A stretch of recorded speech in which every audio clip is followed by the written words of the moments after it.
ভীষণ মুচমুচে দারুণ মজাদার পালং শাকের পাকোড়া বানিয়ে নিলাম কোনো রকম ঝামেলা ছাড়াই। আসসালামু আলাইকুম এভরিওয়ান, সবাই কেমন আছেন? আশা করি সবাই খুব ভালো আছেন। আমরা চলে এলাম আপনাদের মাঝে নতুন একটি রেসিপি নিয়ে। আজকে তৈরি করেছি দারুণ মজাদার পালং শাকের পাকোড়া। এই পাকোড়াগুলো বিকেলের নাস্তায় ঝটপট কোনো রকম ঝামেলা ছাড়া কিভাবে তৈরি করেছি সেই রেসিপিটা আজকে আপনাদের সঙ্গে শেয়ার করবো। তো বেশি কথা না বাড়িয়ে চলুন মূল রেসিপিটি দেখে নেই। প্রথমে একটি মিক্সিং বোলের মধ্যে দিয়ে দিচ্ছি হাফ কাপ পরিমাণ বেসন, সাথে দিয়ে দিচ্ছি চালের গুঁড়া, এখানে আতপ চালের গুঁড়া দিয়ে দিচ্ছি হাফ কাপ পরিমাণ, সাথে দিয়ে দিচ্ছি আলু, এখানে আমি সেদ্ধ করা আলু দিয়ে দিচ্ছি হাফ কাপ পরিমাণ, সাথে দিয়ে দিচ্ছি চাট মশলা 1 চা চামচ, সাথে দিয়ে দিচ্ছি জিরা গুঁড়া 1 চা চামচ পরিমাণ, দিয়ে দিচ্ছি ধনিয়া গুঁড়া 1 চা চামচ, সাথে দিয়ে দিচ্ছি খাবার সোডা, এখানে আমি সোডা দিয়ে দিচ্ছি 1 চা চামচ পরিমাণ, সাথে দিয়ে দিচ্ছি স্বাদ মতন লবণ, এখানে আমি হাফ চা চামচ পরিমাণ দিয়ে দিয়েছি। এবার সবগুলো উপকরণ খুব ভালোভাবে একটি চামচের সাহায্যে নেড়ে মিশিয়ে নিব। সবগুলো উপকরণ খুব ভালোভাবে নেড়ে মিশিয়ে নিয়েছি। এবারে শুকনো উপকরণের মধ্যে দিয়ে দিচ্ছি পানি, এখানে আমি অল্প পরিমাণ করে পানি দিয়ে সবগুলো উপকরণ পানির সঙ্গে নেড়ে মিশিয়ে নিব। শুকনো উপকরণের মধ্যে একবারে বেশি পানি দিতে যাব না, অল্প পরিমাণ করে পানি দিয়ে খুব ভালোভাবে নেড়ে মিশিয়ে নিতে হবে। আর এই ব্যাটারটা কিন্তু বেশি ঘনত্ব রাখবো না, অল্প পরিমাণ ঘনত্ব রেখে কিন্তু খুব সুন্দরভাবে স্মুথ একটি ব্যাটার তৈরি করে নিতে হবে।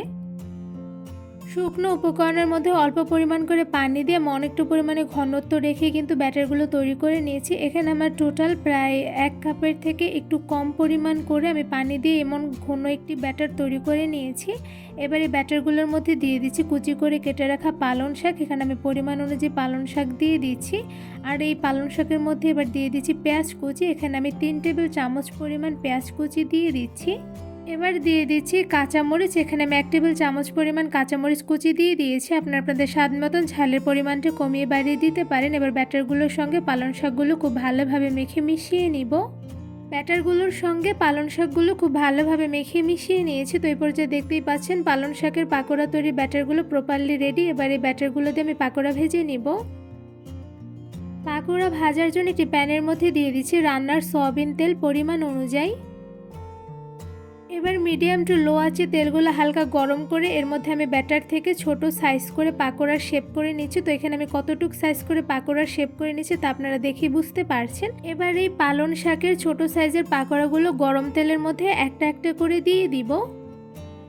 পালং শাকের পাকোড়াগুলো গরম তেলের মধ্যে একটা একটা করে দিয়ে দিতে হবে। আর এই সময় কিন্তু চুলার আঁচটা একদম মিডিয়াম টু লোতে রেখে পালং শাকের পাকোড়াগুলো দিয়ে দিতে হবে, নয়তোবা কিন্তু উপর থেকে তাড়াতাড়ি কালার চলে আসবে বাট ভেতর থেকে পারফেক্টলি কুকড হবে না। তো এই পর্যায়ে সবগুলো পাকোড়া গরম তেলের মধ্যে দিয়ে দেওয়া হয়ে গিয়েছে। এবার মিডিয়াম আঁচে আরও কিছুটা সময় নিয়ে পাকোড়াগুলো ভেজে নিব।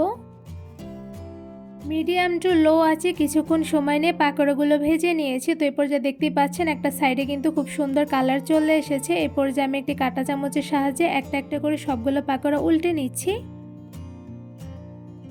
কাঁটা চামচের সাহায্যে একটা একটা করে কিন্তু সবগুলো পাকোড়া আমার উল্টে নেওয়া হয়ে গিয়েছে। তো এই পর্যায়ে দেখতেই পাচ্ছেন সবগুলো পাকোড়া আমি উল্টে নিয়েছি। এবার মিডিয়াম আছে আরও কিছুটা সময় নিয়ে পাকোড়াগুলো আমি ভেজে নিব। এই পালং শাকের পাকোড়াগুলো ভাজতে কিন্তু খুব একটা বেশি সময় লাগে না, চুলার আঁচটা একটু মিডিয়ামে রেখে একটু অল্প সময় নিয়ে ভেজে নিলে কিন্তু উপর থেকে ভীষণ মোচমোচে হয়, সাথে ভিতর থেকে পারফেক্টলি কুকড এবং সফট হয়। তো এই পর্যায়ে পাকোড়াগুলো আমি একটি কাঁটা চামচের সাহায্যে সবগুলো উল্টে নিয়েছি। এবার আরও কিছুটা সময় নিয়ে গোল্ডেন ব্রাউন কালার করে ভেজে নিব। চুলার আঁচ মিডিয়াম টু লোতে রেখে অল্প কিছুক্ষণ সময় নিয়ে পালং শাকের পাকোড়াগুলো আমি গরম তেলে ভেজে নিয়েছি। তো এই পর্যায়ে দেখতেই পাচ্ছেন মাশাআল্লাহ পাকোড়ার দুই সাইডে কিন্তু খুব সুন্দর গোল্ডেন ব্রাউন কালার চলে এসেছে। এই পর্যায়ে আমি একটি কাঁটা চামচের সাহায্যে সবগুলো পাকোড়া একটা একটা করে উল্টে নিচ্ছি। সবগুলো পাকোড়া একটা একটা করে উল্টে নেওয়া হয়ে গিয়েছে। এবার একটি ছাঁকনির সাহায্যে ছেঁকে পাকোড়াগুলো তুলে নিচ্ছি। আর এদিকে দেখতেই পাচ্ছেন মাশাআল্লাহ পাকোড়াগুলো দেখতে কিন্তু খুবই লোভনীয় হয়েছে। এবার পাকোড়াগুলো একটু ছুরিতে তুলে নিব। সবগুলো পাকোড়া খুব সুন্দর কালার করে ভেজে নিয়েছে। তো এই পর্যায়ে সবগুলো পাকোড়া একটি ছাঁকনির সাহায্যে ছেঁকে তুলে নিচ্ছি।